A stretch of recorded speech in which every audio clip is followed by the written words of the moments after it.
apple roses are the prettiest pastries you'd have ever tasted. Hi, and welcome back to Plating It with Wendy, where I share with you recipes which are pressed with ease. If you enjoyed this video, don't forget to give it a like, share, and comment. And if you enjoy trying out recipes that turn out right every time, you're at the right place. So go ahead, press that subscribe button, and while you're at it, if you hit the bell icon, you'll be the first to get notified every time I upload a new video. Now, let's get started. To start, we're going to take a bowl and fill it half with water. To that, we're going to add 2 tablespoons of lemon juice and give it a quick stir. Now let's keep this aside while we prep the apples. Now for this recipe, I'm going in with 2 red apples, and I've chosen the red delicious apples because I want that lovely red color on the outside. And we're going to cut them and core them. And once that is done, we're going to slice it up as thin as you can using a knife, or if you prefer, you could go in by using a mandolin. Now as soon as they're cut, you want to lift up the slices and put them in the bowl with the lemon water. And this is going to prevent them from oxidizing and changing color.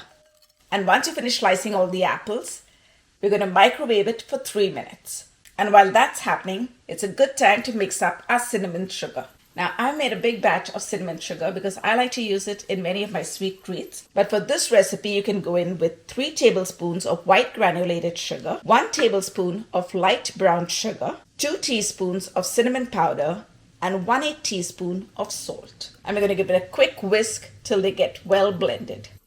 Make sure that you break down all those little lumps that are there in the brown sugar while you're whisking. It's time to take the apples out of the microwave, and we're going to drain out the water. To take out any excess water that may be left behind, we're going to dab them with a clean kitchen paper towel and see how soft they become. And this is going to make it easy for us to roll our little roses. We're going to dust our clean work surface with a little bit of all-purpose flour, and we're going to sprinkle on some of the cinnamon sugar that we had prepared. And on top of that, I'm going to lay our puff pastry sheet, which I had thawed in the refrigerator. Let's dust the top with a little bit of all-purpose flour and follow that with a generous dusting of the cinnamon sugar.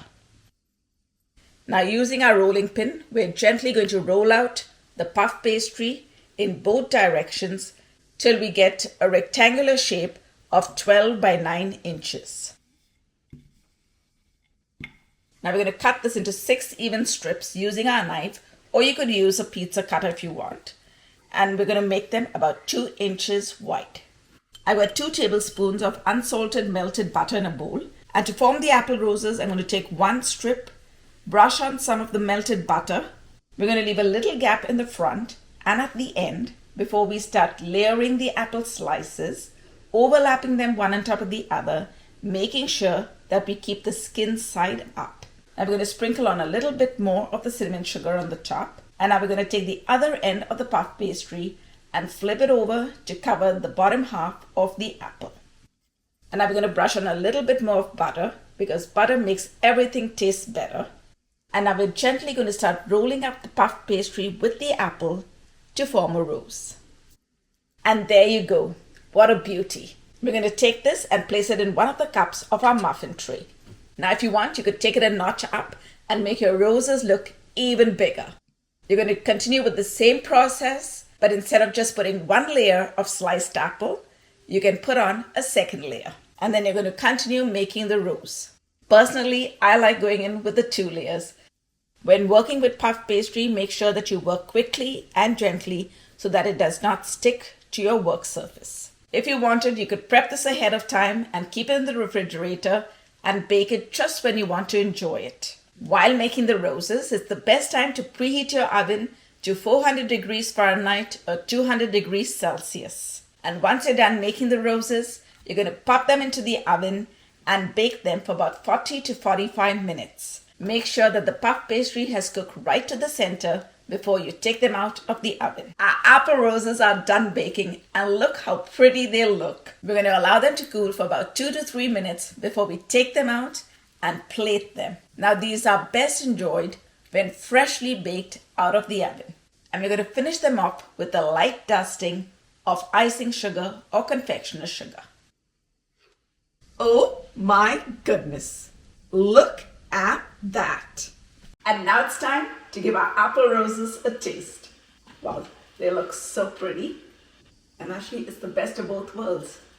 You're getting the sweetness of the apple and the prettiness of the rose. Wow.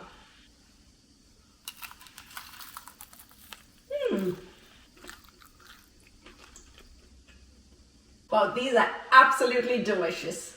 I like that crunch you get from the puff pastry. This is a must-try recipe. So hit on the link left in the description box below for the full written recipe. Thanks for watching. See you soon.